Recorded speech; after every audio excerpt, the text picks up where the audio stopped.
Williams. I'm here to give you your July update for the investor newsletter. I want to start off talking a little bit about Ohio's unemployment rate. As landlords, it's a really good idea to know what the unemployment rate looks like. That way we know what to expect from our tenants. These are the May numbers. Unemployment for Ohio in May was 13.7%. That was down about 5% from April. April was 17.6%.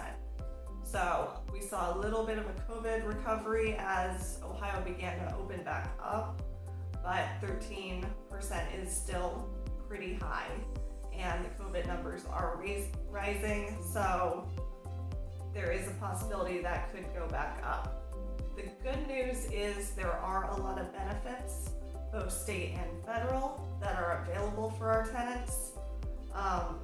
The total unemployment benefits that are possible are actually 98 weeks, which is a long time. If your tenants are not sure how to access those benefits, how to apply for them, you can direct them to Ohio's Department of Jobs and Family Services.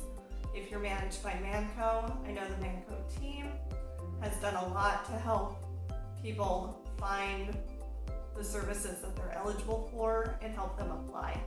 So if you are managed by Manco, that's a great service that they're doing. A few reminders: under the Federal CARES Act, there is a moratorium on evictions. If you have a federally backed mortgage, you cannot evict your tenant if they're affected by COVID until July 25th. So keep that in mind. That's a federal law. Moratorium through July 25th if your tenants are affected by COVID. Another reminder, the city of Dayton capped their late fees. The cap is 5% of the rent or $25. 5% of rent is about $5.15 before you hit the $25 cap. I know my late fee cap used to be $50, so I'm going to need to change my leases in the future, and I'm going to need to be mindful of that if I send out an invoice to my tenants for late payments. $25 is the max, otherwise you're breaking the new city code. Something I wanted to highlight and the Manco staff wanted to highlight this month is the importance of sticking to your leases. With COVID, a lot of our tenants are going through a rough time. We want to be compassionate. We all understand we're all going through the same thing. At the same time, we need to balance the difference between giving people a break and being irresponsible as business owners. A few different things you can do if you want to put together an economic hardship plan. First, your tenants need to give you some documentation that they have been affected by COVID, that they are having a hard time paying the rent. You can always allow them to pay up on a different date. You can waive late fees. You can allow them to put their rent on a credit card. You can let them break up the rent payments. Those are just a few ideas.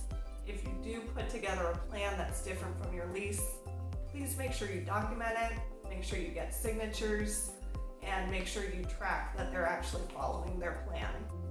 A bad idea is you don't want to just accept partial payments when they have them. You don't want to let people get behind on their rent. It's very difficult for most people to catch up once they're behind.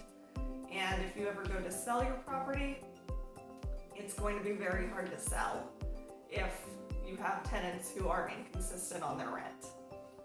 So just something to be aware of. There's a balance between being compassionate and being negligent to your business. If you do want to give people a break, just make sure everything is documented and everything is signed and everyone is clear on what the catch-up plan is. In real estate news, we are still dealing with very, very low inventory. In May 2019, there were 17% more listings than May of 2020. The total number of properties sold for May were down 25% from last year. So we do still have a huge pool of buyers. Average property sales are actually up 4%. A lot of people are interested. A lot of people want to invest and to buy. We just don't have a lot of inventory right now. The multifamily market is particularly low. This morning there were under 100 properties on the Dayton MLS for multifamily units.